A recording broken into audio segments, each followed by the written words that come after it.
away from her. You bitch. Excuse me? You know, the movie. Tiny girl, ginormous alien. Ripley! No? Seriously? Welcome back to the Comic Book Bullies. Notice New Bully. I'm your host, Leroy, a.k.a. the hand that rocks the cradle. Oh, that's not Leroy. I don't think so. No. It's coming through. It's coming through. No. You were screwing with me this time, but that's okay. Yeah, this is Eli, a.k.a. Leon Ardo. Are we talking about that? We could. We are. I think I have a list of it. Oh, hey, I'm here. I told you I was screwed up again. Yeah. One of these days I figured out. So, yeah. So, like I said, I'm here, Eli here, and last but not least, the AI is here. The AI. We should give it a name. We should give it a name like C3. Like Hal or some shit, or Hal 9000. C3D2 or something. We're going to name the AI. We're going to take R2PO or something. Who's the guy talking? Oh, we were like, it was like the ventriloquist. Like Eli was up, but I was talking.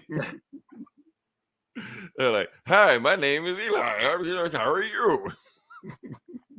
Anyway. Like a badly dubbed kung fu flick. I will fight for my sister honor. I was just looking for some rice cakes. Anyway, let's get to the show. We got a whole bastard. I'll never forgive you. Anyway, we got a whole lot of show. Let's get to it. First off, let's get to the first thing I want to get to, because a big thing. You know what? We're going to expand the podcast a little bit, Eli, because we talk about a lot of stuff on the podcast, but we'll talk about even more stuff when we normally talk about. And first thing we're going to talk about is so sexy, the iPhone 15.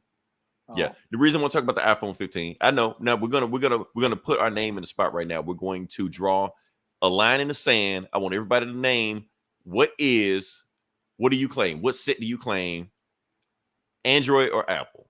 Oh, I got everybody claim one.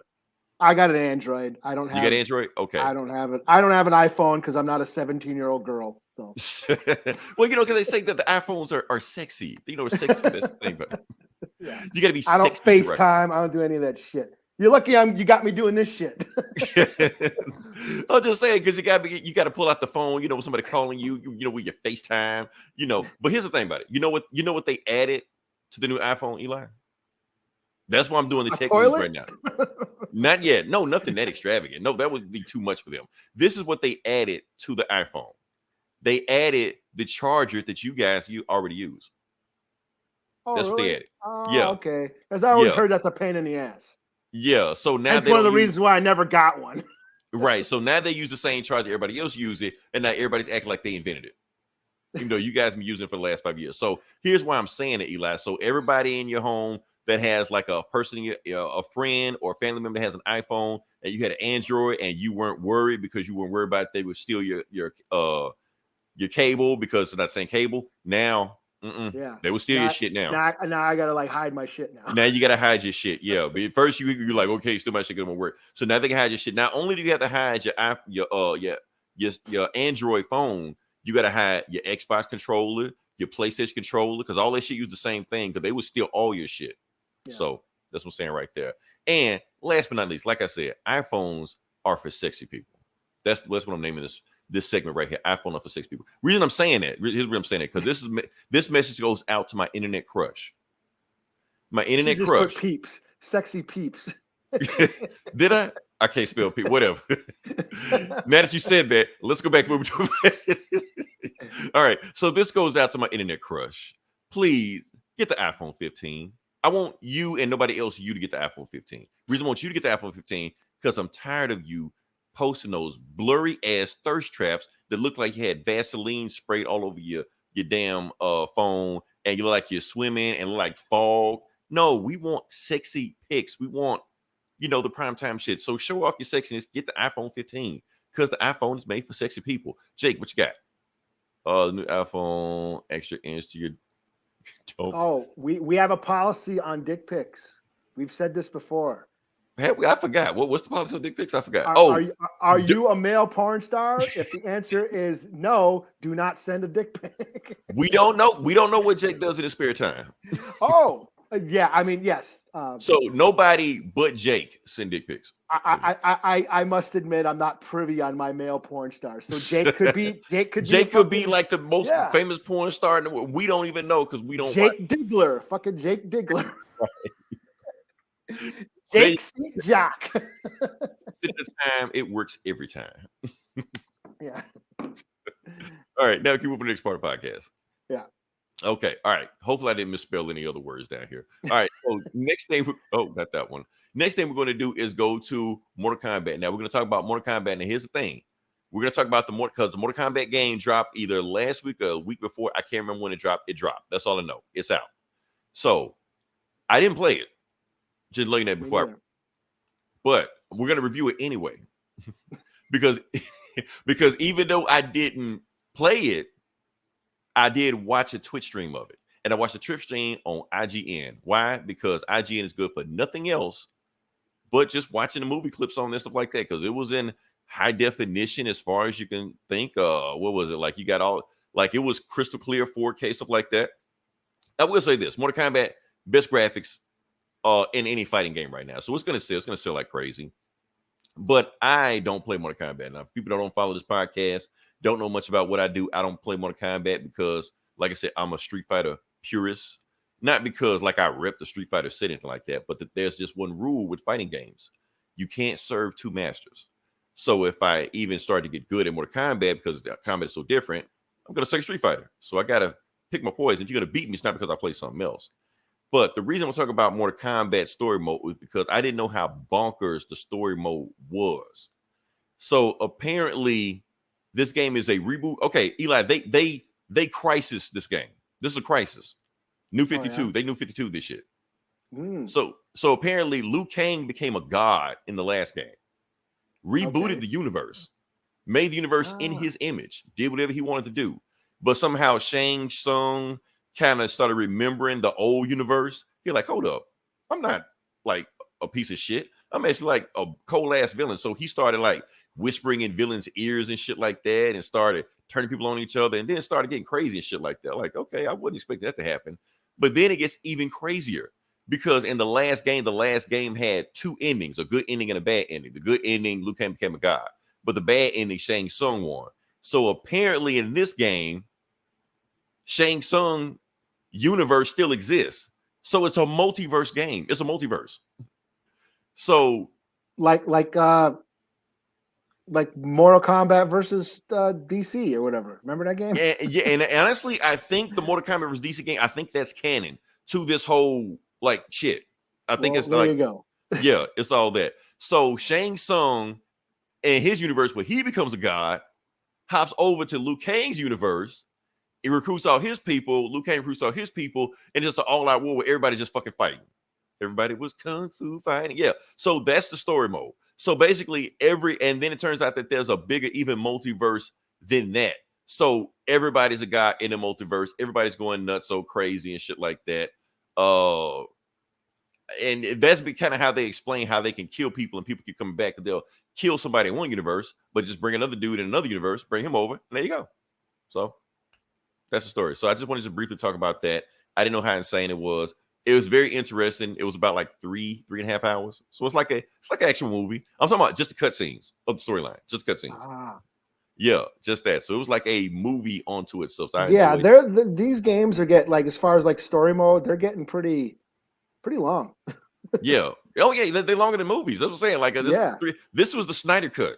You know, some shit like that. So it was just that long. So I was just sitting there watching it just on IGN's Twitch stream. Just like that, bypassed all the combat shit like that. Now, I will say this. I might actually look into the combat. I might actually get this game if it goes cheap. Because I watched a tournament this weekend with Sonic Fox and Waka Flocka Flame, you know, the 2010 rapper, where Sonic Fox beat him blindfolded.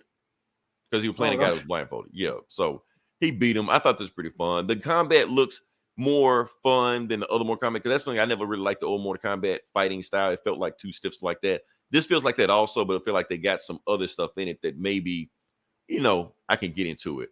Now, I'm not going to judge what the gameplay is like that, because with a fighting game, you can't judge in a week or 2 weeks or even a month. Street Fighter 6, we're still breaking that shit down. We still finding out things and here and there, stuff like that, what can do like that. So we're going to wait to see what Mortal Kombat fighting capabilities can do. And we kind of go from there. But yeah, that's all I got. Like I said, definitely check out Mortal Kombat campaign mode. Either play the game, or I will send you the IGN Twitch stream you watch from there. Whatever you want to do, I'll put the link in there. Yeah, so, I will probably eventually get it when it gets cheap. When it gets cheap, but keep in mind when it gets cheap, like 2 years from now. Yeah, but they're gonna start adding all kind of other DLC. Who's the extra characters? Jean-Claude Van Damme. That's it. No, it's more. Peacemaker, Omni-Man, Homelander. Right in the game. Yeah. Okay. It's a more people in the game, a more evil Superman people also. But yeah, they're not released yet. They will be down the road. They got to give you a reason to buy all that shit. So yeah. So that's okay. So like I said, and I already know Mortal Kombat is going to be the best-selling fighting game of this year. That's because they always are. That's just what they do. So that's all I got from there. So we can move on. We can move on past it. I just wanted to briefly bring the only guy I play with is Sub-Zero. He's on the game. And that's the thing I do want to say that also, because they changed everybody's backstory. So now Scorpion and Sub-Zero are brothers now. I don't know if that was a thing, but they were. They always were brothers, weren't they? Were they? I don't know. And Sub-Zero was the bad guy, was the evil brother. Who's the bad guy now? Yeah, Sub-Zero's still the bad guy. He's a dickhead. He's a dickhead in this game too. And all the evil ninjas run with him and stuff like that. Scorpion is the good guy, but they got their own thing while everything else is going on. So everybody got their own backstories and shit that they be doing stuff with. So yeah. Moving on past this. Now I'm going to give it to you, Eli. Like I said, I was going to give you time. Give you time to talk about it. Yeah. I know. Yeah. Okay. I know it's on the spot, but yeah, Ahsoka, the newest episode of Ahsoka dropped this week. We finally get to see Thrawn and Ezra show up. Yay! Were you excited? Were you butt clenched? I actually really enjoyed this episode. What? I did. Yeah, I was basically I thought Thrawn's introduction was cool. They got, what's his name, Lars Mikkelsen or whatever, the guy who actually does his voice in the Rebels cartoon. Yeah, and apparently that's Matt Mikkelsen's brother, like real life brother. Yeah. Yeah. So I thought they gave him a really cool entrance. I thought it was really cool what he's been doing this whole time. He has been in league with the Night Sisters, or the Night Sisters back to. In the Clone Wars, they established Dathomir, which was this like goth planet that was like very powerful in the dark side. And these witches, the Night Sisters, actually sort of used dark magic through the dark side of the Force. And they were able to that's how they were able to bring back Darth Maul. Darth Maul was a Night brother, and his brother Savage Opress. So yeah, they're like witches. And he's in like the Sisters of Fate, basically. Yeah. Like I said, Clone Wars is a great show, but if you don't want to sit through 7 seasons, the Night Sister trilogy is a really cool story arc. If you want to get the backstory on the Night Sisters and the Witches of Dathomir and all that stuff. But yeah, I mean, this is echoing Heir to the Empire, the Thrawn trilogy of books that came out in the early 90s, which was supposed to be the first sequel to the Star Wars trilogy. Timothy Zahn's Thrawn trilogy, the Heir to the Empire books, takes place 5 years after Return of the Jedi, and it deals with Luke and Leia and Han rebuilding the Republic.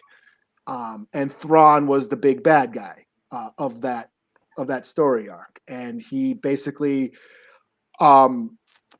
he gathered together an Imperial fleet. He had Joruus C'baoth, I think his name was. I never knew how to say his name because it's spelled really fucked up. It's a Star Wars name. But Joruus C'baoth, he was like a dark Jedi clone. And that was like his sidekick. So I think, Filoni is borrowing from these legacy novels and legacy canon where Thrawn, instead of Jorah Sabath, who is this Jedi clone, this dark Jedi clone, Thrawn in the Ahsoka series has the Night Sisters, helping him with his magical force shit, and they also introduced a weird looking stormtrooper named Hold I up, forget his name. I got him. I don't got him.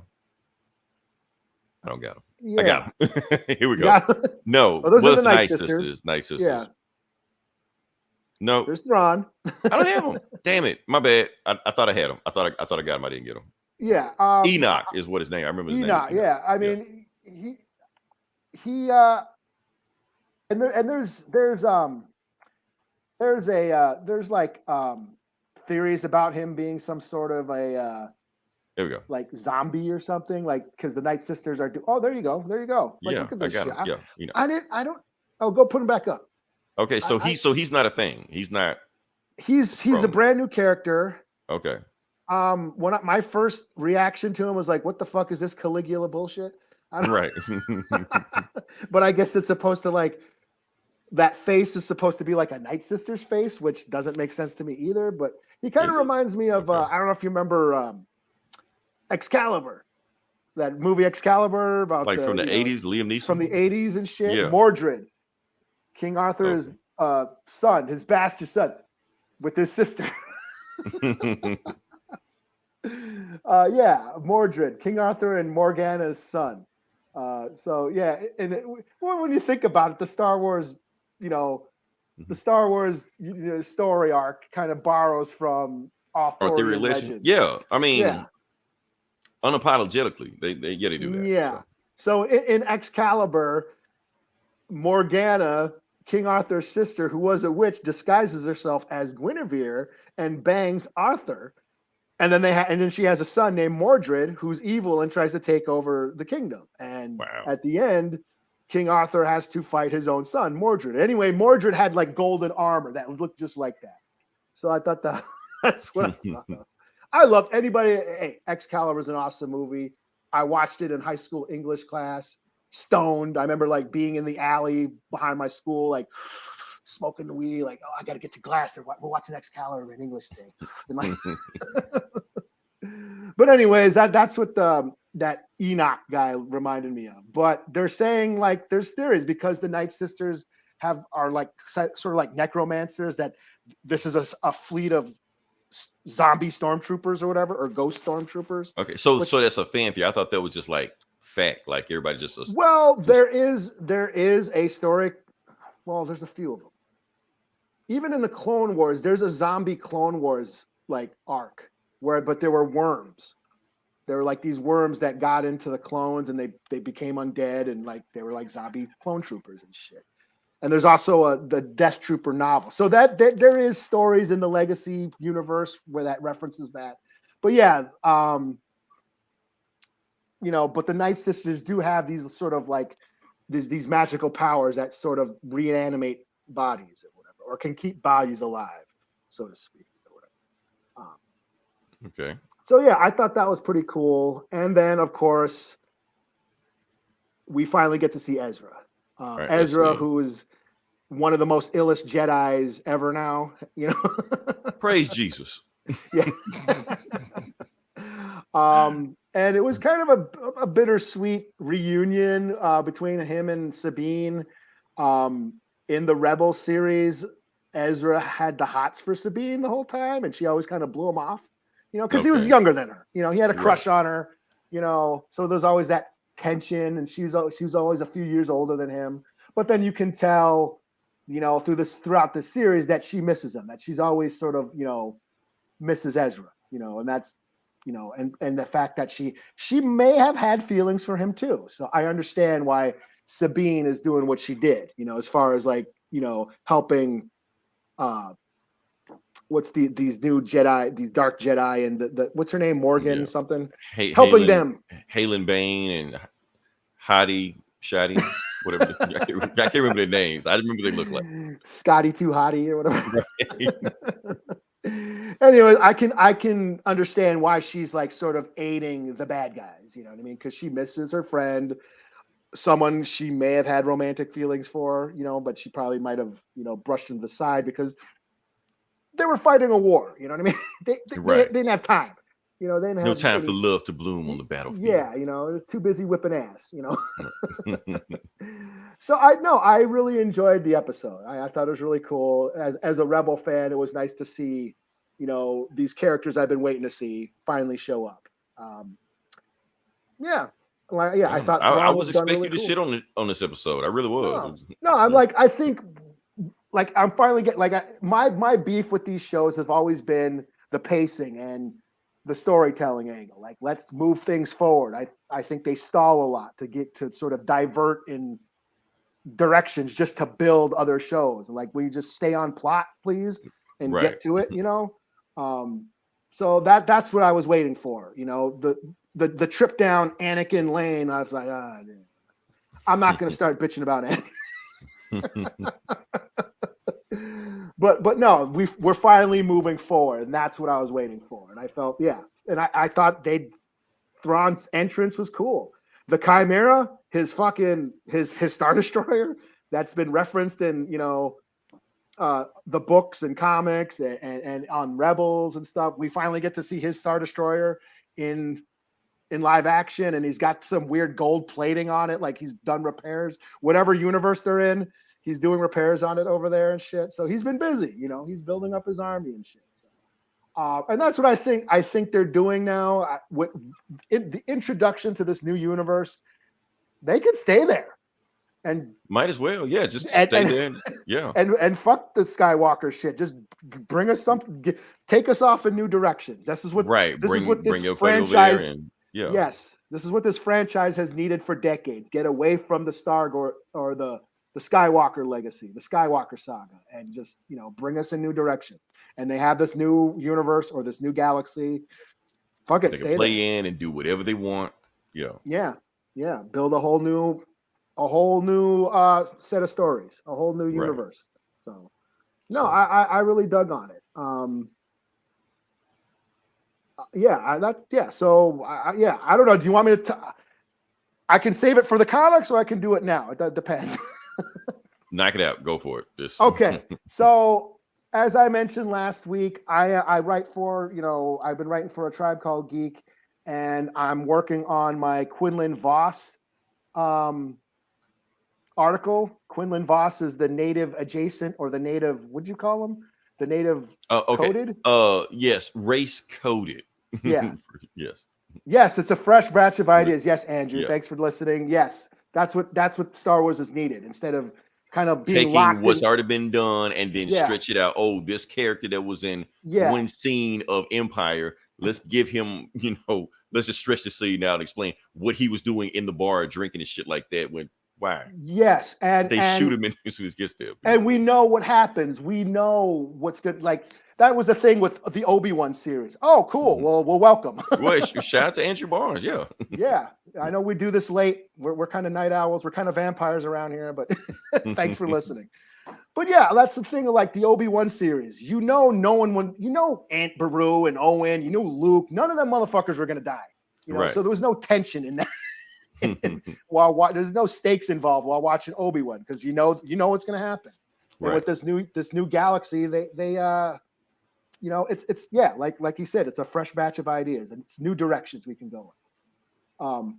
But anyways, I've been writing this or working on an article on Quinlan Voss, who is a Jedi, and Native Americans have sort of claimed him as one of their own.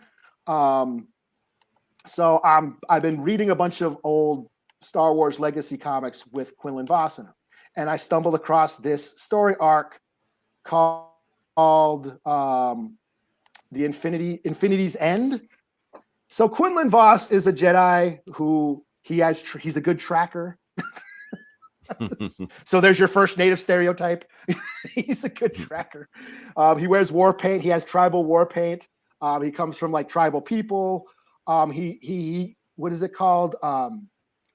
His ability. He can read memories by touching something. Like he touches an object and he can, remember who's remember who had it or whatever, and get, have, get memories out of touching any object, so that's how he's able to like Ahsoka did that down in the show. She did do that in the show. Yeah. So in this particular story arc, he goes undercover and goes to Dathomir, where the Night Sisters they have slaves, and they are basically digging out a pyramid looking for a sort of Stargate, the Infinity Gate, which is like an ancient form of space travel before hyperspace was invented. So again, how the series and Filoni is borrowing from, the Legacy universe. Mm-hmm. So yeah, so the Night Sisters, they're digging out these pyramids, trying to open up this Stargate and use this infinity energy to basically wipe out the universe.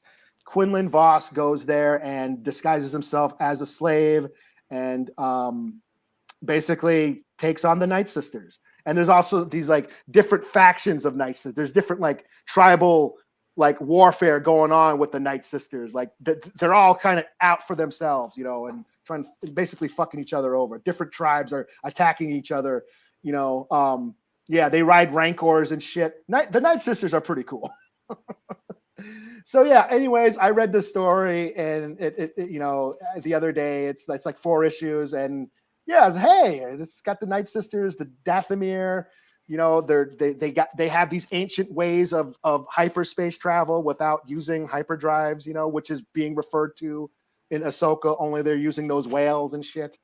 So I thought, hey, that I'll do a retro review. So check this series out. It's it's on Marvel, the Legacy Star Wars, Marvel Comics, Infinity's End. It's the 4-issue arc with Quinlan Vos and the Night Sisters, duking it out. So yeah, that's about it. 4 out of 5. Okay. All right, and Eli will drop a link on the Facebook page. So yeah. All right. So anything else you got to add, or no? I like I said, I really dug this episode. As a Rebels fan, I love the show Rebels, and this was finally what getting to feeding my Rebels fetish. Okay, because I was ready. I was ready. Like, oh, here we go. Now that was last week. I was gonna shit on last week's episode, but we didn't talk about it last week. Shockingly. You're right. All right. So let's move on to the next part of the podcast. Something else. Hopefully you saw. I don't know if you saw. We didn't discuss this after I mentioned it, but we'll see. Teenage Mutant Turtles, Mutant Mayhem. I did watch it. You did watch it. Okay. I didn't know. I didn't follow with you. I was just like, if you watch it, cool. You don't, whatever. So, but you did watch it. So what did you think of it before I get into it? I loved it. I thought it was great. How many? I think there's only 2 left of Ahsoka. I think there's only 2 episodes of Ahsoka. Well, the way they talk, because Loki starts like very soon. It basically the way they're talking, like they're gonna kind of overlap with each other. Like one. Like Ahsoka and Loki might drop at the same time. Like they might get the same episode the same week or something, Mm-hmm. Yeah. So that's going on. Let's see. And it's so hard to support Marvel, not Disney. Also, yeah. It's so hard. what you gonna do? I mean, shit. Wait for Zack Snyder's Rebel Moon. I mean, shit. Feed the machine, Right. Unless you create your own comics, that's all. Yeah. But no, the new Ninja Turtles, I really dug on it. I actually really, I got so much joy out of watching this. I had a smile on pretty much the whole time. Yeah. really dug on it. I liked how that their voices were actually kids. Like, right. They were definitely teenagers talking. I like the theme of being outcasts and how they didn't fit in or anything. And they were they just wanted to fit in, and and how humans are assholes and shit. And I like that April was an outcast too. Like she was a little heavy set. That's why she kind of just related them puking on TV and stuff. Puke girl and all that shit. I thought that was so cool and shit. I liked how they. Yes, Andrew. Yes, Turtles was awesome. I liked how they kind of revamped the characters too. Like they, how Baxter Stockman was just the mad scientist, but Superfly was a regular character. Right. Instead of him turning into a fly like he was on the cartoon. Yeah, and how like he basically it was like a gang war, like a mob war going on in New York City. Only one of the mobs was a bunch of monsters. I thought was awesome. Like Rocksteady and Bebop were just muscle on the monster crew or whatever. I thought that was all cool. So no, I really enjoyed it. I was a little like, okay, I being a Ninja Turtle purist, I wanted to see the Foot Clan and Shredder and more ninja stuff. Why would they give that to you at the gate? Yeah, when they can spread this out. Yeah. I know, and we got that at the end. We got that little teaser at the end with the Shredder. So no, but I really dug on it. I really enjoyed it. Like I said, it was a good time. It was a really good time. So, okay. So for those that are trying to watch it that haven't seen it yet and want to know how do we watch it, we watched it on Paramount Plus. Funny thing is, when I said it was on Paramount Plus, people were like, cool, like I had to pirate it. Why are you pirating something that's on Paramount Plus? Look, if you're that poor, I'm gonna help you out. I'm gonna help you out for a second because Paramount Plus has a free 30-day trial right now. You don't have to pay for it. All you have to do, and tell them I sent you. All you have to do is when you go to the redeem code, put this in. Redeem 30. So all you got to do. Put in redeem 30. You get Paramount Plus for free. And we ain't getting shit out of this. And we ain't getting shit out of this. I'm helping y'all out because y'all are so fucking poor. Y'all trying to pirate some shit that's already free. So I don't know. Why am I ranting over this shit? I don't know. For me, it was the animation. The animation style kind of reminded me of Into the Spider-Verse in a way. That sort of. Is it better Spider-Man? No, but that's just me. Well, not the first one. Okay. Into the Spider-Verse is a classic. Okay. Can I say what I think about this movie now? Okay. Yeah. Okay. I know you was on. I didn't want to, step on your toes or anything like that.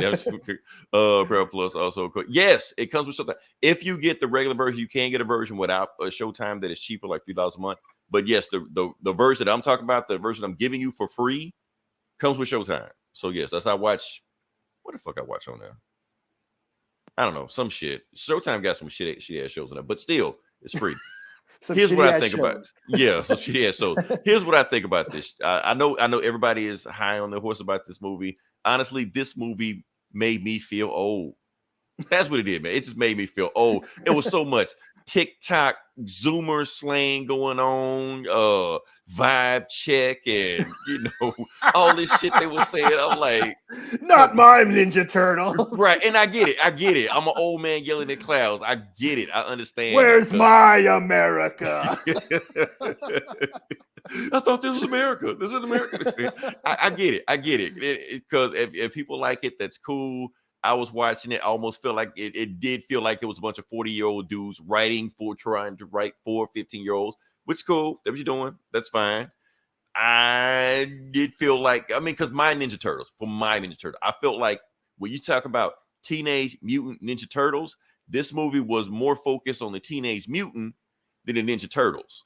I'm more a fan of the Ninja Turtles than the Teenage Mutants. That's just me.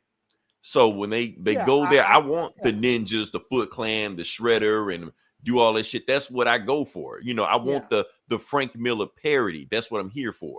But when they try to go so Nickelodeon and Keenan and Kel and basically doing that for this generation, I'm like, okay, I get it. It's not me. Now I'm not saying it's bad. It's just not for me. That's all. Yeah. So but I like it better when they're hardcore ninjas doing shit like that, because we are. Well, I know we're old man yelling at clouds. Well, even the Mirage comics, they went. Yes. Okay. And Triceratops. I'm glad you brought that up. I'm glad you brought that up. Fugitoid and those Krangs were that was all. I'm glad you brought that up because that was a war between Kevin Eastman and Peter Laird. That's kind of one of the reasons they broke up because one of them was Ninja Turtles and one of them was Teenage Mutants, and they kind of war between I want more ninjas, I want more space shit, time travel, multiverse shit, and they kind of clash, and that's kind of what broke them, and the money and porn stars and shit too. But that was the main thing that kind of broke them up. That they one was old and one was younger. That too, generational gap also. So yeah, so it was a lot of things that contributed, and I can see that Kevin Eastman was like 10 years younger than him and shit. And he was the one banging porn stars and buying tanks and shit. Right. And Peter Laird was like already married with kids. Right. But that's my thing. Like I said, but I understand that every time Ninja Turtles come out, they change something. And you have to. You have to change with the time. You have to keep up with what's going on right now. Like I said, Teenage Mutant Turtles. Because you can't sell this shit to 40-year-old motherfuckers. You can't. Yeah. I mean, it's not a crime that modern day teenagers would be on TikTok. Right. You like they were like really the movie was really selling it to them. And I can't be mad at that. I can't be mad at that at all. I'm just saying, just me watching, I'm just like, okay, this shit is really not for me. Because when you speak of that Nickelodeon cartoon is great. I love that. That's on Netflix. I love that, you know. I thought that was a lot of fun, you know. And they changed stuff also, like Leonardo was the goofball and Raphael was the leader. Donatello had the hots for April and right. Yeah, I mean, they changed the whole Foot Clan thing has changed. It's all different in there too, you know. Yeah, they're always changing shit. They just and that's one thing about Ninja Turtles that you don't really have to like be one thing. And I know a lot of people are mad. Oh, they changed this from the 80s cartoon. Oh, they changed this from the comic. Yeah, they're gonna change shit. I mean, just kind of go with it, you know. And matter of fact, I understand this the Turtles for the new generation, what they're doing. If they want to make Donatello an anime fan, which makes sense. I mean, just what he was. I mean, in that Nickelodeon cartoon, they were watching like a Star Trek show. There was like a parody of a Star. Well, that's shameless plug. Just like in this movie when they said Chris Pine was the hottest Chris. There's some funny. It's one of my favorite scenes. Not to get off topic. Yeah, I digress a little bit, but I remember there's one episode on that Nickelodeon Ninja Turtle show where they're watching like that parody. It's like a Star Trek show that they're all a fan of, and there's like a Spot character, and like the parodies of all the Star Trek characters, and I think one of them's like McCoy, like we can't do this, man, we can't, and then the Spot character slaps him, and then it shows him just sitting there like this, like crying. And I laughed for like 10 minutes. I don't know. I laughed for like 10 minutes after seeing that shit. It was something so stupid that it was hilarious. But yeah, they are geeks in that show too. So. Yeah. So I will tell everybody is if you're a fan of this movie, they're making a TV show basically on this movie. That's kind of like basically this movie was a pilot. That's what it was. It was a 2-hour pilot. They come up with a TV show like in 2024, and it'll probably follow up with Shredder and the Foot and whatever else they got going on there. So yeah. So that's what's coming on. And I don't think I've hated. There's probably a couple of movies that I did hate. That third one sucked. The second one sucked. Fuck Ninja Rap. I know y'all like that shit. Fuck that shit. That shit was terrible. I thought that shit when I was young. Yeah. I must be like in some kind of multiverse where everybody thinks this shit is good because this shit is terrible. They don't use their weapons in part 2. They can't because they complained about him in the first movie. It was too violent. It was too because they was cursing in the first movie, all kind of shit. They're using like pepperoni like Michelangelo's using pepperoni sticks as like nunchucks and shit. Terrible. Yeah. But for the most part, I've always, and some of the I haven't watched some of them TV shows suck too. But for the most part, I've always kind of been a Turtle fan. The Turtles, I got a soft spot for the Turtles, so I like them. I'll always give them a chance. Yes, I will. Oh yeah, the Mirage comics, that shit is my OG. That's gold to me. So yeah, but I always kind of sort of dug on them throughout the years. Like I said, I didn't say it was bad. I'm just saying I'm not the target demographic for this, and that's cool. That's okay. So yeah. All right. So I got this. I got to talk about this. I don't even know if you watched this. I watched this and I started to text you about it, but I was like, let me watch this first before I text somebody. Because if you don't like it and it sucked, then I'm gonna be blamed for this shit. So yeah. So we're gonna talk about the Continental on Peacock. Is that on? I want to watch that. Yeah, I didn't know it was on either. It came out Friday. Oh shit. Yeah, I want to watch that. Did you watch it? Oh, I did watch it. Oh, okay. I'm gonna talk about it just a second. Okay, just blank. Okay, that's okay. We like the engagement. We like the engagement, Andrew. All right, so I'm gonna talk about the Continental. For those who don't know what the Continental is, the Continental is actually a John Wick spinoff that is on Peacock. otherwise known as the Cock. Yeah. So that's what's going on right now. The main guy, if you remember the old manager guy in the Continental and the John Wick movies, it's about him in the 70s. But he's a young guy now doing this, whatever. Basically, how he took over the Continental. That's what the whole thing is about. So, what do I think about? I hate spoil for because I hadn't seen it, but I got to say what I got to say about it. So, yeah. Good. I don't know. Okay, first off, let me explain this. It's a 3-parter, but only one part is out. So, what they're doing, it's like an hour and a half. This shit was an hour and a half long, and each 8 part will be an hour and a half. So, it's this Friday was the first part. Second part was going to drop Friday, and the third part will drop Friday after that Friday. Well, now we got topics for the next couple weeks. Now we got topics. Okay. So we can talk about the Continental. So what did I think about this one? Honestly, I don't know how I feel about it. At first, when I first, like 30 minutes in, I was like, man, this shit sucks. I can't watch this shit. But I kind of got into it a little bit. I think I just kind of watched it, and I was like, I finally got into the characters a little bit. So to me, it didn't suck. But it was just like, sigh. It's definitely John Wick for TV. Take that however you want to take it. So well, how's the action? How's the action? How's the fight scenes? Better than what you normally see on TV, but not John Wick level, even though they try to do John Wick level. Yeah. So it's like there, but it's not there. It's like a facsimile carbon copy of John Wick. I don't know. It's like it's trying to be it, but it's not it. Because there is a John Wick-like guy on the show. He's like a Vietnam vet. Is straight out of Vietnam. Crazy as fuck. Does John Wick shit. So he's cool, but he's like barely in it. It's like when he shows up, you know John Wick shit is about to happen. When he ain't there, you just follow him. And this weasel-looking motherfucker the whole time is like, and he can't even fight. He's just there. Oh, much I love All sleep. right, Andrew. All right, Andrew, you take it easy. Yeah. So that's my thing there. So But I did get into it. I did get into the story once I got into it. I know a lot of people are boycotting because Mel Gibson is in it, like that. Yeah. I don't care. What I'm gonna do? Stop watching Lethal Weapon and shit because he's in it? Fuck it, he's in it. Just go with it. So I don't honestly. I'm too. I don't have time to cancel everybody. I don't have a scorecard for everybody. I don't know what I should and shouldn't watch just because, this person's in it on this song. I can't watch this person in this movie. Kevin Spacey is in this new Call of Duty game. I can't play it. I don't have time for all this shit. I'm just watching shit, and if I like it, that's cool. Amber Heard's a new Aquaman movie. I'm gonna watch it. I don't care. I ain't got time to separate shit. I'm gonna just watch it. So, but if that's you, have at it. I don't care. Mel Gibson honestly was fine in it. He was like, because he was a recognizable character. A lot of these actors I don't know. So when Mel Gibson's finally showed up, I was like, oh, finally, somebody I recognize. Okay, he doing his dialogue and shit like that. He's playing a evil bastard, which fitting for him. Fits, so, yeah. Is one of the OGs involved with this? Yes.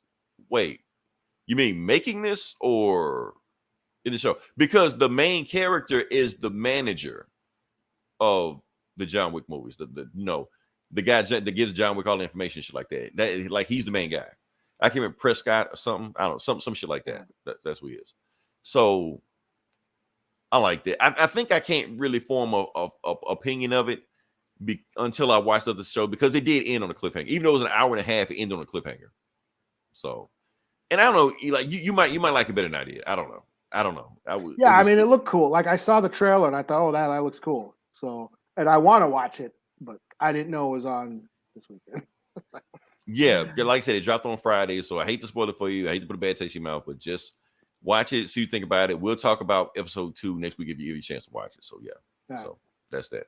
What else we got here? Now to the Vidja Game section. Now, look, I've been talking about this forever. This is my last time talking about it because after this is it. It ain't happening again. We're going to talk about last chance to buy Marvel's Avengers. The game will be delisted from digital sales on September 30th. After September 30th, the game will no longer be able to be purchased anywhere, in stores, online, anywhere. You can't get it. So I'm just letting you know there's a chance. And right now, how much is the game online? $4.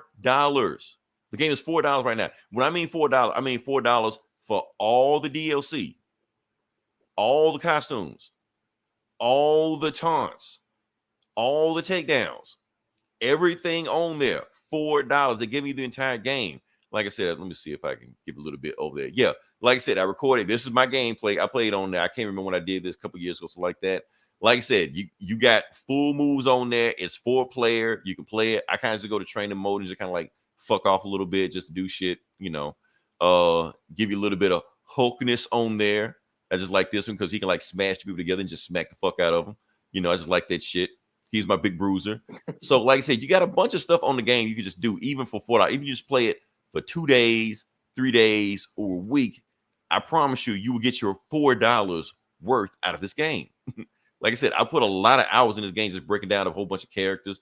I don't even think I even made the Black Widow just because I was having fun with like Iron Man and Thor and shit like that. But like I said, and again, we're not getting paid for it. We're not getting paid for any of this shit. I'm giving you free shit.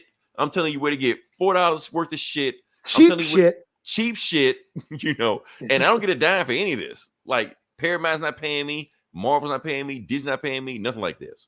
So yeah, to let you know, get it. You got till September 30th to get it. After that, that is it. That's it.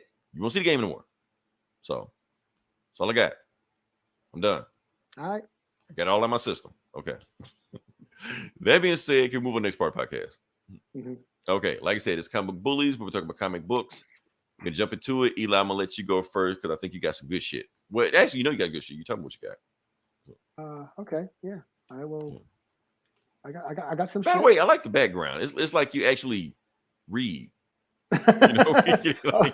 Those are DVDs and shit. Oh, never mind. there are books on the bottom shelf. Okay.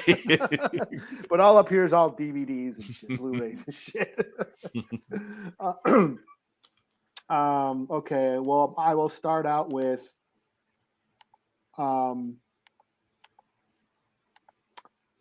Predator versus Wolverine. This is what y'all were waiting for. I was gonna get it, but I didn't get it because I know you're gonna review it. Yes, we're all waiting for when the Predator or aliens will finally fight superheroes, even though they've done it in DC and Image decades ago. But that don't count. That don't count. Yeah. That don't count because the Disney makes it official. Exactly. So this is basically it's just going to be a 4-part arc, 4-part issue storyline. This is issue 1. Where Wolverine has had encounters with the Predator. He encountered the Predator back in the 1800s when he was working for the Hudson Bay Trading Company, you know. Mm-hmm. So we get like it starts out with flashbacks when he was up in Canada, you know, trading furs and shit and hanging out with the natives and shit. And Silver Fox doesn't show up, does she? No, there are natives in this, Athabascan people. They're on one panel. Well, they're on 2 panels. One panel they're alive, the other panel they're dead. Wow. Okay. So he encountered them back in the 1800s, and then he realizes that they're back in the modern times, and he's going to go search for them again. So it's a pretty simple story arc. You know, Wolverine is out for revenge against the Predator. You know, but this time the Predator returned with more predators. So Wolverine versus a squad, a whole hunting party of predators. So pretty straightforward. And it is pretty cool. It's pretty cool artwork.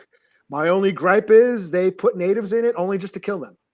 So that's Wolverine stories for you. They love doing that. Yeah. I felt like it goes back to our whole checking boxes for diversity points. You know, don't do it if you're just going to kill them, you know? Right.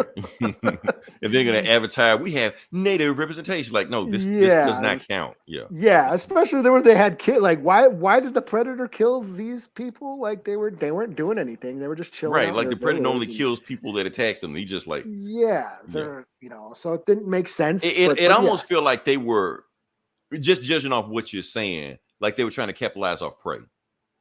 Yeah. And I mentioned that I actually posted about that, and people were saying, "Oh, it's kind of like Prey." Then, yeah, but in Prey, the natives were in the whole fucking movie, right? You know? And some of them natives actually kicked some ass, you know? Right? Before some of them got killed too, but some of them also whipped ass too. So and that's the thing. Like there was only they were mentioned. They show up in one panel, and then a couple pages later, they're skinned alive. They're hung up, and the Predator does to its prey. He skins them and shit, and hangs their bodies up. Don't they have they didn't have any poachers in this comic or anything like that? He couldn't skin them. No, that's what I'm saying. Why? That's what I'm saying. It's one thing to have representation, with people of color in it, but it's another thing to like actually make them like actual characters in the story instead of just use them instead of just fridging them. So yeah, I mean, if because just don't do it then. Don't get my hopes up high. Hey, there's natives in this book, and then they're dead now. It's like I always said, bad representation is worse than no representation. Yeah, just don't. As I said, don't do it. You didn't need to they didn't need to put them in there, and I wouldn't have gave a fuck if there was no natives in this book, right? Because I'm used to it by now. Right, but Prey was a hit, so let's do some shit. Yeah. So that's my only gripe. Other than that, you know what? I'll give it a 3.5 out of 5 just for that. Okay, it's right there. It's mid, as an intro will say. Yeah, and this is just the first issue. Not a lot happens. We're just introducing. Oh, Wolverine fought this alien monster back in the day. Now he's going to fight him again. So it's nothing you haven't seen before. It could have been any monster. But it's the Predator, so we got to be Wendigo. Yeah. Oh, I also read the new Wolverine issue, and he fights when it's him and the Hulk team up, and Wendigo is in that issue too. So they're just doing the same story they did back in the 70s. Kinda, yeah. Hulk and Wolverine, like basically, it's that Benjamin Percy run where there's all these Wolverine clones, and Hulk and Wolverine are going around the world finding all the Wolverine clones. And they're in Canada. Actually, the Wendigo, it's pretty gnarly. I'll pull it up later. But Wendigo like rips Wolverine in half. Damn. Okay. But yeah, Predator versus Wolverine, 3.5 out of 5. Oh, cool. All right. First book I'm going to do is Wonder Woman. We are going to do a Wonder Woman book. Why are we doing Wonder Woman? Because this book was written by Tom King. So he's the guy. Oh, no, I don't think I have the panel. I don't have the damn panel. There's always something, isn't it? Okay, that's cool. Anyway, we're doing the Wonder Woman book with Tom King. This is a fresh reboot of the story. This is like the dawn of DC or whatever you want to call it. So this has nothing to do with any other Wonder Woman runs. This is a new run. We're starting right now. We're going into it. So Tom King is giving you all of his Tom Kingness in this book. So remember Penguin? It's that. Just so let's get to it. Let's go. Wonder Woman #1. So the book starts off with a game of pool. You can see it right there. And they got this big Amazon right here. The dude you're playing pool was feeling on her ass. She's like, okay, well, you're gonna grab me. How about I grab you? And that's how she grabs him. So yeah. And everybody else in the pool table was like, what the hell? And she's just like, and then everybody else started rushing and said she like kicked the shit out this guy. And it looked like she broke his neck. Like she stepped on his neck or something, crack or whatever. So anyway, break the pool stick on him, doesn't do anything, grabs the neck, and she like, I don't like you, any of you. And then we just see the outside of it. She's kicking the shit out of him, but she's not only kicking the shit out of him, you see blood splurt all over the glass and window and shit like that. And they cut out to it. People are screaming and shit like that. Guys get thrown out the window. And yeah, that's what's going on in this bar in Montana. So it's all over the news. Amazon has killed 19 men in a bar. And it was only 2 survivors in there, but the 2 survivors were 2 women.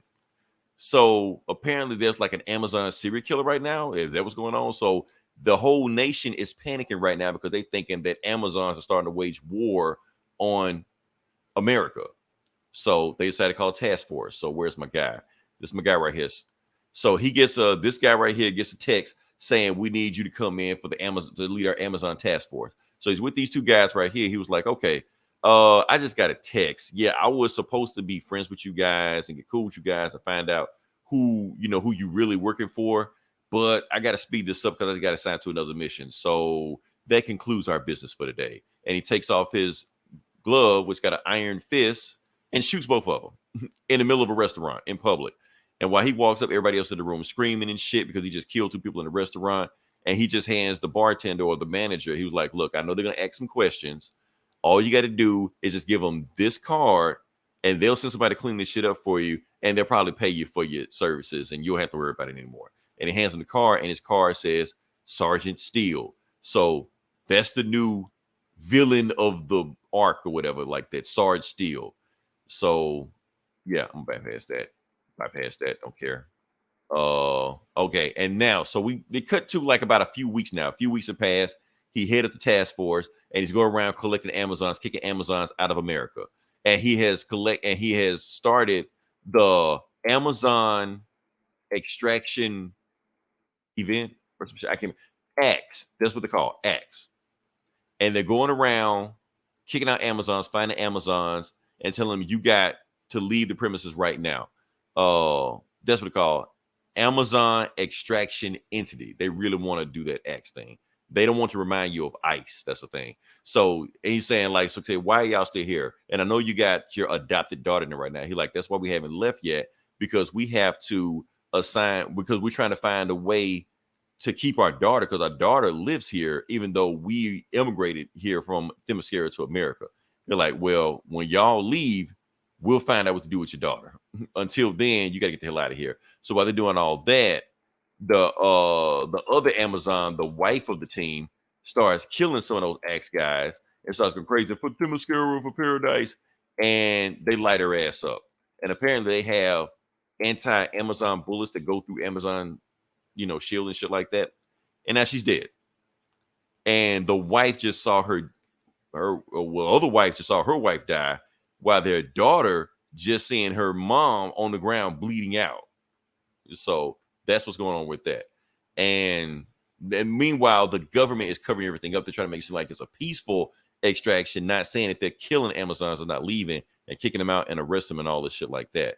So we go to the queen of the Amazons, Nubia. Nubia is like, so what did she have to say about this? Well, I talked to her, queen, and she told me to give you this. And it's Wonder Woman's sword. She wants you to give the sword because what she's about to do, she don't want the temptation of having a sword with her. So that's that. And so we cut to a graveyard. This is like a month later after Sergeant Steele has killed like 300 Amazons to get them off American soil. And he's basically telling Wonder Woman, look, Wonder Woman, why are you still here? You're the main one. You got to go. And Wonder Woman's like, I'm not leaving. I am home. I'm not going anywhere. So one of the snipers is trained on Wonder Woman right now, fires the shot, and Wonder Woman blocks it. She's like, I'm not leaving. And you get this big. So this is like halfway in the book, and it's the first time we've seen Wonder Woman. Like Wonder Woman has not been in the book at all, but she's there now. And you got these doves flying with her. Turn a hawk into a dove. We all know the song. Okay. So she's surrounded by. I don't know that song. You don't know the Wonder Woman theme song? Oh, the Wonder Woman. Turn a hawk into a dove, fill it with love. You know that shit. And change the world. I thought you were referring some Billie Eilish shit or something. No, man, not this time. Anyway, so shit. I don't know. So surrounded by ex-soldiers about to get shot, and they say fire, and Wonder Woman goes in attack stance, and before they could even fire the gun, she like flips over them just like that, grabs two of them, smacks them. They start throwing machine guns at her. She like doing her Wonder Woman. That shit. I know you know that song. Anyway. Yeah. Takes off her tiara, throws her tiara. And while she's throwing it, because she used that to take out one, like the furthest guy throwing, like shooting machine gun shots at her, while she's beating the shit out of the dudes closest to her. So by the time tiara comes back to her, she is already beating the shit out of everybody on there. And it's back there, and one guy standing in front of him before he can even fire the shot, bam, smacks him in the face. So put the chairs back on, walking towards Sergeant Steele. They're like, okay, now let's talk. And Sergeant Steele like, okay, you really fucked up, Wonder Woman. You just assaulted federal officers. She's like, yeah, after you shot me, and you shot at me. She's like, I don't remember anybody shooting at you. She's like, you remember anybody shooting at me? And then she don't even look at the sniper behind her. She just throws the lasso. While she's talking to this guy, she's like, wait a minute. Are you lying to me, Wonder Woman? Like, have you not done any research on me at all? And while she's dragging the soldier to him, the soldier's just like spilling his guts right now. He told me to do it. He told me to shoot you while you were doing it because he got the lasso of truth on him. And while she's doing that, he's looking at Sarge Steele like, how about I put this lasso on you and find out what you learned? And Sarge Steele like, you, and we don't hear what he says, but whatever it is, Wonder Woman don't like it because Wonder Woman says, look, Sarge, we're going to do this dance a few more times before it's all said and done. But one thing you're not going to do is just call me what you just called me. And that's when she like crushes his hand right in front of him. So, but the thing was, I think it was all part of Sarge Steele's plan because since she did attack federal officers and they can change the narrative however they want to, now they have a warrant, arrest warrant for Wonder Woman. So now Wonder Woman is public enemy number one. So, but Wonder Woman did put the lasso of truth on Sarge Steele, so now she knows. Yeah, she knows what they're gonna do, and it turns out it's not one of her old enemies like Cheetah or Dr. Psycho doing this shit is going after her. It's a new enemy called the Sovereign. So who is the Sovereign? The Sovereign turns out is the King of America. Yes. So apparently all that bullshit that, I always say, well, I ain't gonna put it on me, but we always say how the government really has like one person pulling all the strings. The president is a puppet.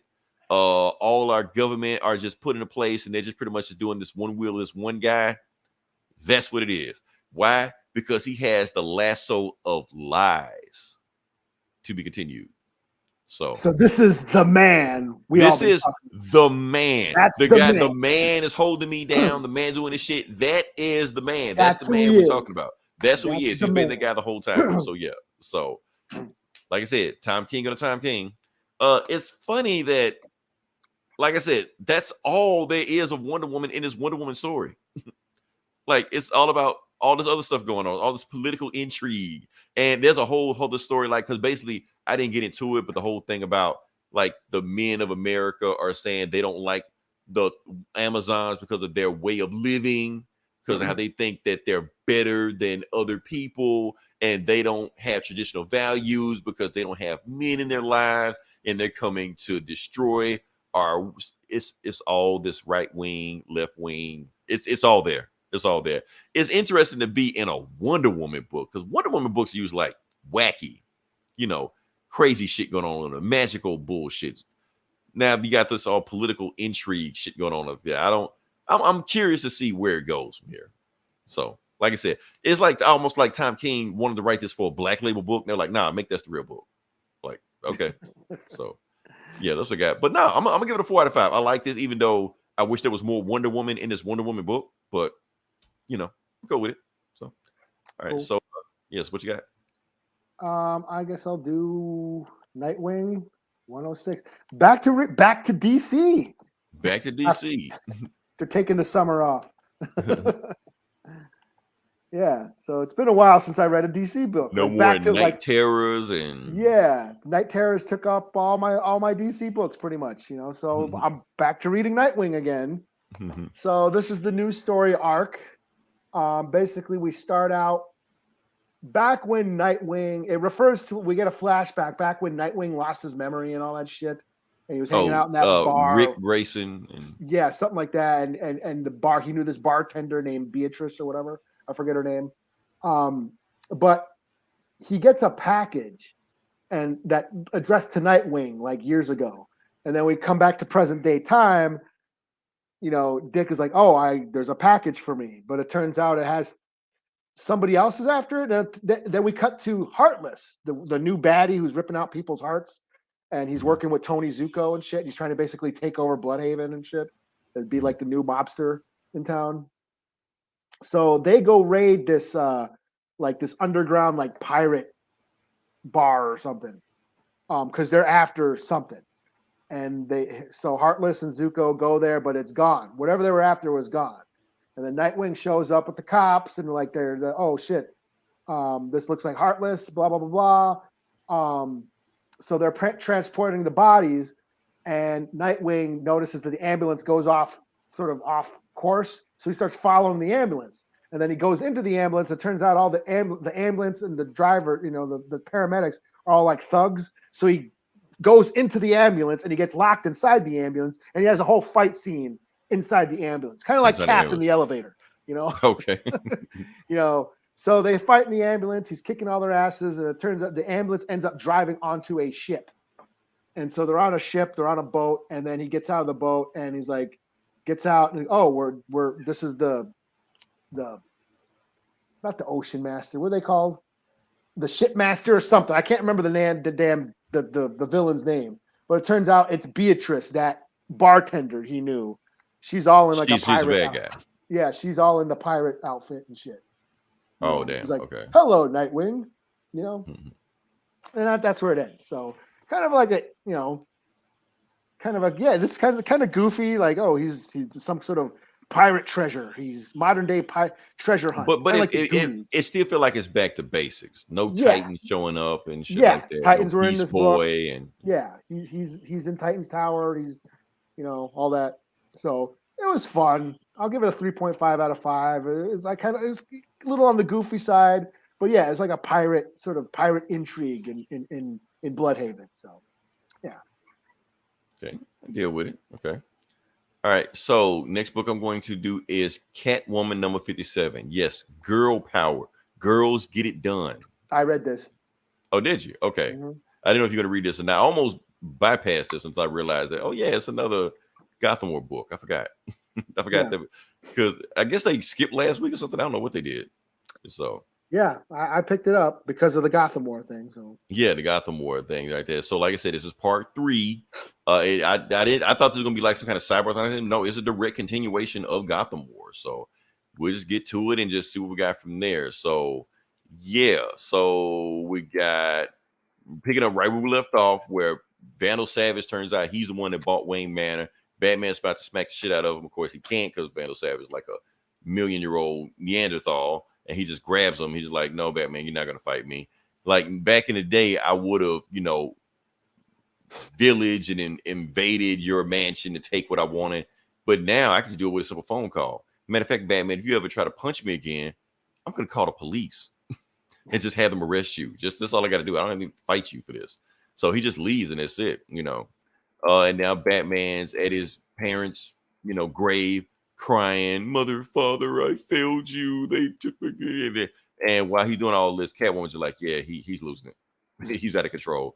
But she's not right. That's really what you want to say. But she's not gonna say it. Now, a good thing I do like about Catwoman is that she's not gonna tell Jason. She's not gonna use this against him. She's gonna cover up that Batman's losing his shit.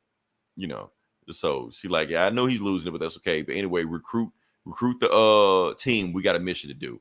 So she recruits the team and tell them they're going to go to some party tonight and they're going to rob them. And they're going to use Red Hood to rob them because Catwoman heard a story that he's really good at carjacking, because the very first time Jason Todd ever showed up in a Batman comic, it was when he was jacking the wheels off the Batmobile, which is supposed to be not possible, but he did it when he was like a 12-year-old kid. So she like, well, you must be good at Grand Theft Auto. So teach him how to do Grand Theft Auto while I do some other shit. While she's whipping her people with a cat whip, whatever like that. And she goes and does her thing. Meanwhile, this is what I like right here. I at first I didn't know what the hell was going on, but it's like a Catwoman thing right there. And then Batman kind of sees the question mark. So he does like detective mode. And he sees like a Riddler trophy. Game. Like in the game, he sees a Riddler trophy. Like, what the fuck? So he breaks through it, but it turns out Riddler's not there, but Riddler left a mission for them. Riddler wanted him to find that. And he gives him a riddle. He just like, okay, Catwoman's going to be at 2 places. She's going to be doing this and doing that. And Batman, of course, can figure out the riddle because I guess Riddler made it a little bit too easy. I guess it's the play of the Turin dot. Yeah, the Turin dot. But it's not an opera tonight, it's a ballet tonight. So obviously Catwoman's going to be there. So why is Riddler helping out Batman? Because Catwoman stole all his goons. So he like says, I don't have any muscle, I'm gonna use Batman to be my muscle. So smart plan. Meanwhile, they go in there, and while everybody's going, Jason's telling everybody, okay, as soon as they go inside, take the cars, take them to this certain place, and they'll use them to sell them, and you'll all get rich. And he gets him out of there. He like, don't worry, I'll wait behind. And as soon as they leave, Jason's just like, I appreciate you waiting for the students to leave. Because don't you hate it when the students think you suck now? Because he knew Batman was there the whole time. So he puts on the mask and they go, and then, they start doing the whole thing. Batman's like, Jason, you're better than this. You have great potential. I don't want you back on the streets. And Jason's giving the whole thing like, okay, enough of this condescending potential, and you didn't live up to it. I'm way too old for that shit now. So stop talking to me like I'm a 12-year-old, So they fight. But at the same time, he's just a distraction. That's all he is. While we're going there, Catwoman is on the inside of it, robbing everybody of their jewels and shit like that, while they're outside getting robbed of their cars and shit. And that's when she's reminiscing about how things could be different between her and Bruce. But while they're doing that, that's when Vandal Savage shows up. Where is he? Again. Oh, no. Vandal Savage shows up because I remember it's a Catwoman book. Anyway, the same thing we talked about again. Batman snatches off. And that's when I think what they're not outright saying it, but Jason isn't fighting Batman. He's fighting Zur-En-Arr. Like, the more they're fighting, the more Zur-En-Arr is taking over, even though they don't just straight up say it. Because, like, Zur-En-Arr refers to the Robins as his soldiers, but Batman doesn't. But he keeps calling Jason his soldier. And he's doing crazy shit like yanking him off the bike at, full speed. So while they fight again, Batman just, like, stops fighting and just chokes the shit out of him and puts him to sleep. So did he stab him? Oh no, yeah, he like tranquilizes him. Yeah, okay, he didn't just he tranquilized him. And okay, that's how you put him down. Okay, I didn't catch it the first time. All right, so meanwhile, and Catwoman is talking to Nightwing, and Catwoman's like, okay, how the hell do all you bat people know where the hell I am? I must have a leak. Did Jason tell you shit like that? And Dick is just like, no, this is your favorite play. I mean, it's your favorite ballet. I was here with you the first time you went. Bruce took me and you together. And we had a talk, and you told me it was your favorite ballet. So that's how I knew you were going to be here tonight, because I remember that. And that's when Cat was like, Dick, why are we fighting? You're like, why are we fighting? Just think about that. Why are you doing that? So then he leaves, and they said they don't fight. They don't get into it. He just leaves. That's it.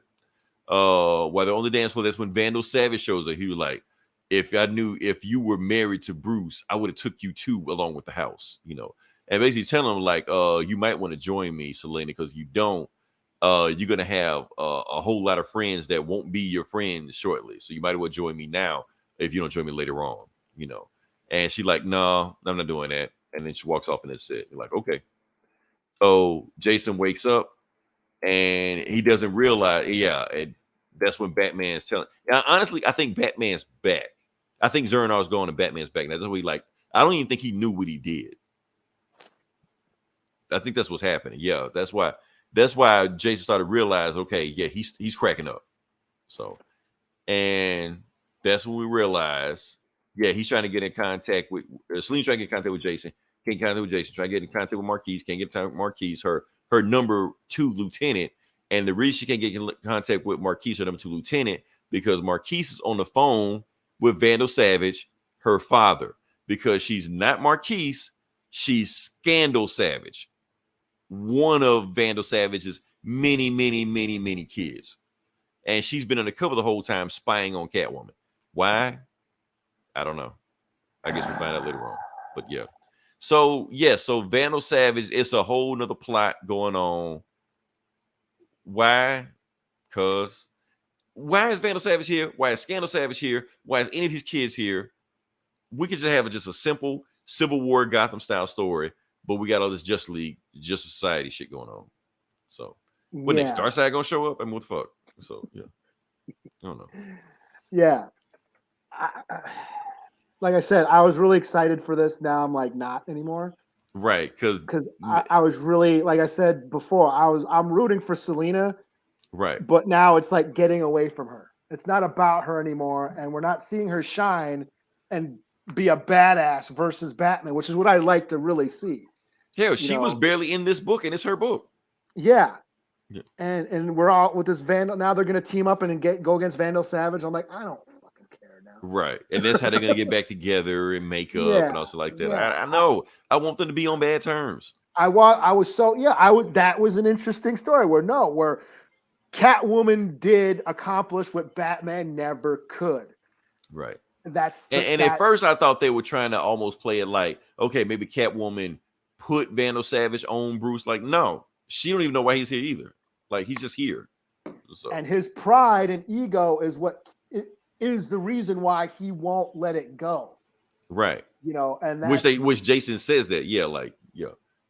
So I'm not into the whole what's his other Zernar thing. Zernar and all this, like he's crazy. I really never liked that. I never like, oh, it's even when Grant Morrison bought it back, and yeah. It's like, oh, that it gives Batman an excuse to blame it on another personality. No, it's your fault. You're this way, motherfucker. Don't blame it on some split personality shit. No, you're a dick. You know, right. You know what I mean? So I'm not into that. And I'm not into the whole Vandal Savage.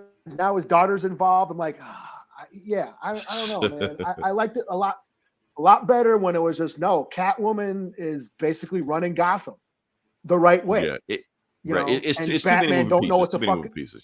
Yeah, and Batman don't know what to do with himself now. You know, because the reason why he needs to be Batman is because of crime, and Catwoman basically did what he never could. Right. And he don't know what to do with himself. And that's a more interesting. That's the story I want to see. Right. They could have explored whether or not Catwoman is doing this really to save Gotham, or is she being petty? Yeah. Because she kind of wants to hurt him without hurting him. Like, since you got to be Batman, I'm gonna take Batman away from you. Yeah. But they're not exploring that. No. Or she's doing it out of like some, you know, like she actually deep down she cares about him, and I'm gonna do this for him. Right, because he thinks he needs Batman, but if she finds a way that takes Batman away from him, and she shows him like, no, you really don't. I'm showing you that you do not need to be like this, and that's more of a romantic side. That's like actually romantic when you think about it, you know. But no, let's Vandal Savage and his kid. Cause yeah. So yeah. So I'm gonna see where it goes. What's my score on this one? 3 out of 5. Honestly, this really almost felt like filler. Like, I felt like if I were to reread this whole thing, if I was just to skip this one book, I feel like I wouldn't miss it.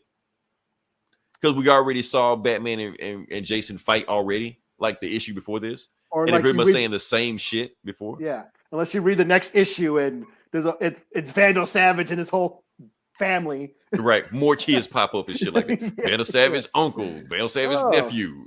Oh no, Jason Todd was his son all along. Right. So yeah. All right, I'll do Titans number 3. Is it? Okay, let's see. Yeah, again, Tom Taylor. So this is picking up the last issue before Night Terrors. Remember Titans took the summer off, so they're battling the Church of Blood and Brother Blood. He's got his new cult going. He's back. Okay. He's sort of rebranding the Church of Blood as like sort of like this religious group that is out to save humanity. You know, they want to leave Earth because humans have fucked up Earth, and they want to find a new planet for humans to live on. And Tempest is actually on his side. So, of course, the Titans don't believe any of this shit, so they go and raid his church in this issue, and there's this whole blood sacrifice ritual going on. I'm trying to catch up. Tempest is Aqualad, right? But not the black one, the white one. Yeah, Aqualad. Okay, all right. I'm the white, yes, okay. white Aqualad. Right. So yeah, they show up to the church. There's this ritual going on. Look like they're about to sacrifice somebody. The Titans move in. They start fighting everybody. Their followers get like there's this big giant pool of blood that they all jump in and get some sort of superpowers. And the Titans are all fighting all these like cult members with blood all over them and shit. Pretty gnarly, like a gore show. But it turns out that it looked like Brother Blood they had them all tied up and shit. And he's like, yeah, I am not down with this. I don't approve of this. This is like another sect of this movement that I don't approve of, and blah, blah, blah, blah. You know, I don't want any of this to happen. I don't want any blood sacrifices happening. I'm still all about saving humanity and all this shit. So they end up taking off to go chase somebody, but at the end, they're also talking to Tempest, like, "Hey, Tempest, are you still down with this church?" He's like, "Yeah, man, I'm still, yeah, I still agree with these views. I'm still a part of this cult, you know." So they leave, and then it shows Brother Blood and Tempest in the same room. It's like, okay, yes, they are buying our story. And then I don't know if you can blow this up. And then Tempest opens his mouth, goes up to Aqualad, and there's some fucked up weird worm shit coming out of his mouth and going into Aqualad's mouth. Yeah. Okay. All right. So Tempest isn't under some kind control. So it's a cult. So yeah, it's so it makes sense, but yeah. So no, this was cool. I give it a 4 out of 5. Definitely doing a comment on, trying to, make people who are in a cult or following or believe in certain things, trying to talk some sense into them and how difficult that is. Because basically they've been infected by whatever. Yeah, that they believe so much in this idea that they're willing to give up everything for it, and which is sort of telling these days. Social commentary. Yes. Social commentary. Yes. So yeah, 4 out of 5. This was cool. Okay. All right. So my last book, I'm doing Uncanny Avengers #2. I don't know where this book, because this book just disappeared. I don't know when the last time we reviewed the other Uncanny Avengers book, but last time basically X-Men Avengers have formed a team, not of all the members, just a few select strike force handpicked by Captain America. And Captain America got his ass beat by Captain Krakoa. I can't say that 5 times fast. And that's where the book left off. So let's start off right here. Okay. And we will explain why Rogue is putting his hand or hurting her hands on Captain America's shield. That's going to play it later on. So it starts off Captain Krakoa. I had to say his name. Just got it. Like I said, Captain America got his ass beat, broke his arm. Krakoa, yeah, it's his tough saying this guy's name. So he's about to, put the finishing blow on Captain America, and that's when he gets hit by Black Widow, who wasn't a part of the team in the first book.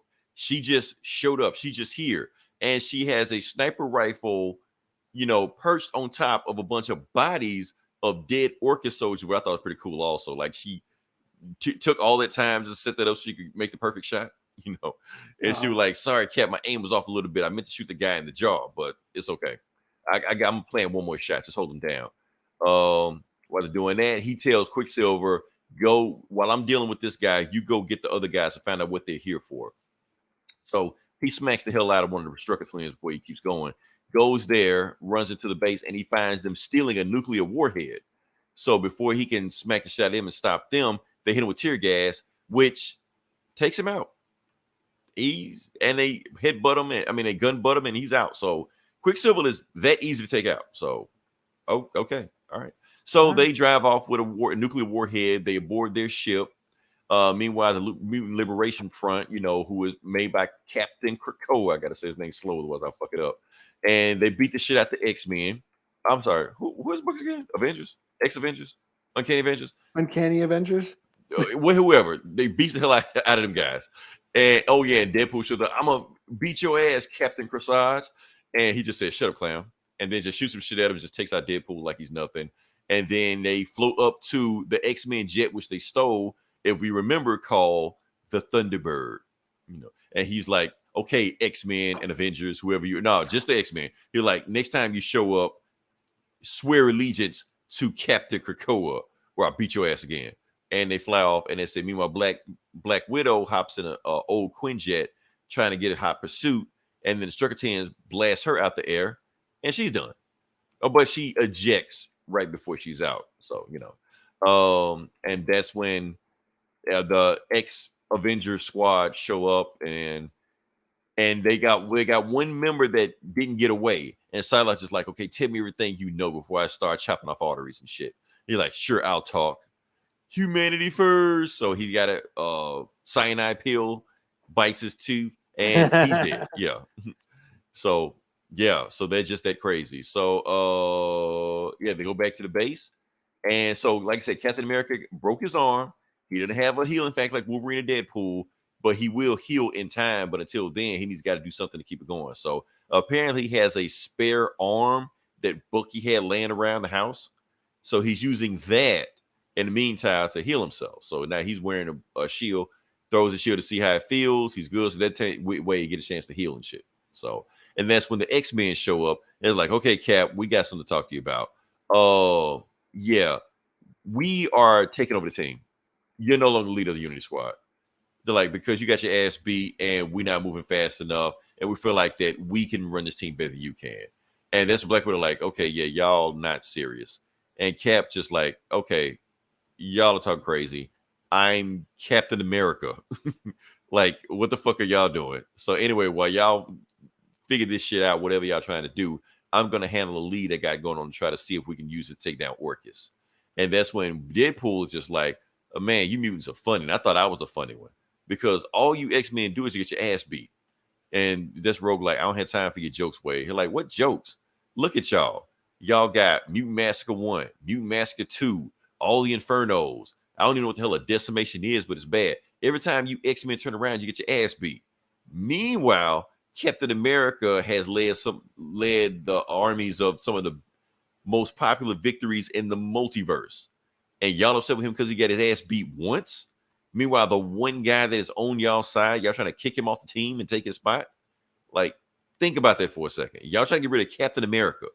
And y'all just got your ass beat because the Krakoa Mutant Massacre just got slaughtered. He's trying to help y'all out. So, and meanwhile, what we need to do is find out what the hell Captain Krakoa wants with a nuclear warhead. And that's when Orcus is like, what the hell does Captain Krakoa want with a nuclear warhead? So apparently he's going off script. They don't even know what he's doing right now. Like they see him do one thing. Is that Dead Man MODOK?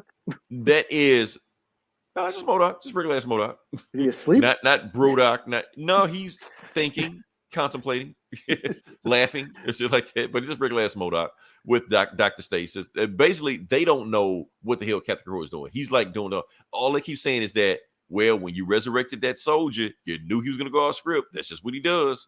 So they're still not telling us who Captain Krakoa is yet. But that's whatever. So anyway, we go to Captain Krakoa's base with the Mutant Liberation Front. Remind me why Sinister has a spade on his head. Okay. Because he's not Sinister. Okay. There are 4 Sinisters. He's Stasis. He's the real Sinister. The fake Sinister, or so he thinks, is the one with the spade on his head. Wait, is that spade? What was Diamond on his head? This the real Sinister. Okay. Yeah. So, or so he thinks he is. We don't know. So, yeah. According to him, but yeah. So anyway, we go to the Mutant Liberation Front. They're eating rats. They're holding up some base and shit like that. And they're just basically planning out their next game plan. Meanwhile, Captain Krakoa is about to take a shower. And the Struggle Twin is trying to tell him, Cap, you can't go in there. My sister's taking a shower in there right now. He's like, yeah, I know.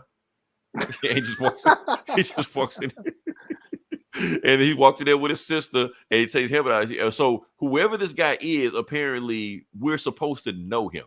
So there's gonna be some big reveal. He's this guy, that guy, whatever, like that. And he's just like, while he takes everything off in the shower, he's like, if you tell anybody, my neck grab will be a lot more stiffer than it is right now, And meanwhile, the other Circuit Twin crying in his sleep while his sister getting banged out in the shower.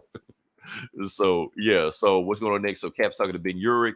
He's trying to get Ben Urich to run a story on the Bugle, but he can't run a story on the Bugle because it didn't have proof.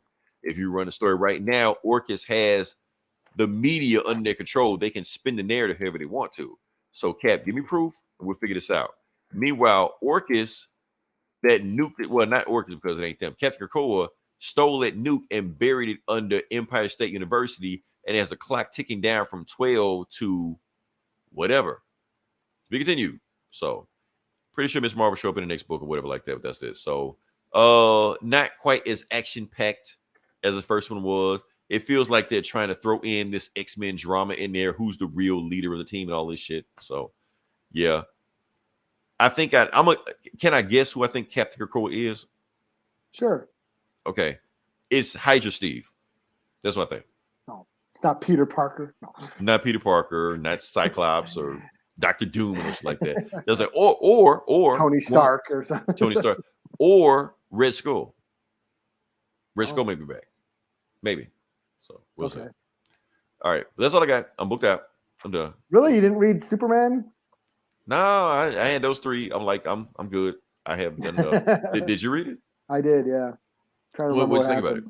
So all right. let me ask you this. Is Lex Luthor dead? Is he dead? I don't know. Because in the Penguin book, Penguin heard on the news that Lex Luthor was dead. I think he's something. Yeah, I think so. I can't remember. Okay. I read it. Was one of the first. I read it like on Wednesday night or Thursday or whatever. Okay. So now I can't. And I figured, Leroy, I figured you were going to read it. So. And sadly, I didn't. I want to talk about Captain Krakoa. Yeah, but some guy showed up at the end. But I was like, what was that? Was that the John Kent book where Lobo and Brainiac? That's what I thought. I thought this was going to be where Brainiac and shit was in, and it wasn't. That was Milestone. Milestone? Static. Yeah, Static and Icon fighting Brainiac. No. There was a book where like Brainiac and Lobo were like working on, or Brainiac had Lobo like enslaved him or something like that. It might have been the John Kent book. No, because that's that Injustice shit. I know what you're talking about. Yeah. What and book that was like that? That seemed a while ago. See, I can't remember because the whole Night Terror thing kind of, I haven't read it. Yeah, because everything just went on how it is. Now that's messing with me because I know what you're talking about, but it's not. I can't think about what it was. It wasn't the Superman book. It wasn't a Superman book. Yeah. It wasn't because that wasn't in here. No. And it wasn't Action Comics. I don't think. Was it the annual? It was the annual. I think it was was it Superman annual? I can't remember. I don't know. We'll do a housekeeping thing next week. We'll figure it out. I'll do some digging on it. Yeah. Shoot. I mean, I've read that the New Earth Divers, but that's like, it seemed to like be about the origin of the kids and how they went into the time portal and shit. So it was kind of weird, and I was like, I'll refresh on that some other time. But yeah, I just chose these 3 books. So, and I was gonna do that. I did that retro review, so that's why I kind of like kept things like a little lighter. So okay, might have to do what This Geeks and Comics does and do like runner ups or whatever. Or no, what do they do? Honorable mentions. You're right. Well, I think you just did. This is my honorable mentions. Yeah. So you got any other? Well, that's all the honorable mentions. No, I'm booked out then. Okay, all right. Guess we all booked out. Okay. Like I said, if you listen this long, give a like, share, subscribe. Like I said, 30 seconds is all it takes for a cup of coffee. You can help us out. So, also check out This Geeks and Comics. Like I said, they always give us shout out, so we can give them a shout out also. They're on the same network as us, so you find us, you can easily find them. Check out Eli with Tribe Called Geek. Oh yeah, I'm writing for them. Yeah, he's gonna start dropping them in the group. See where they go from there. I don't know what we're gonna talk about next week. What, Eli? Next week is October. Oh yeah, that's your time. Remember last October? This time last year. Right. Yeah, you know what? It's like it's still warm out. Like I'm still wearing shorts and shit. I still had the air conditioner. It doesn't feel like it's fall yet. So I'm struggling. Who said global warming isn't real? Yeah, I'm struggling to feel like getting to the autumn spooky season. But I watch horror flicks all the time, so I don't know. Like I said, October is your month. Like I'm just at that point, I'm just here. Like I'm just on the 1s and 2s. I'm just behind the scenes, I guess I haven't felt the need to watch my Halloween horror movies. There's a certain group of movies that I like to watch during Halloween, like Pumpkinhead or like Night of the Demons and shit like that, Trick or Treat and stuff like that. But I just haven't. Monster Squad. I haven't felt like doing that yet. Maybe because it's still warm outside. You know, That's cool. Know. Like we're not gonna force it. We're not gonna force it. We're just gonna just go with the flow and just see. Like right before the pod was on, we recorded. I was reading my comics. I had Friday the 13th Part 3 on in the background. Yeah. So I like watch horror movies all the time. So, but yeah, I'll see what I can do for October. Like I said, we ain't gotta force it. We'll just see. We'll just see how it goes. Maybe I'll review different pumpkin bars and pumpkin pastries and shit. There you go. What's that like? This food news. We're gonna do food news. Here's pumpkin flavored ketchup. No, I'm not eating that. We like some Fear Factor shit with you.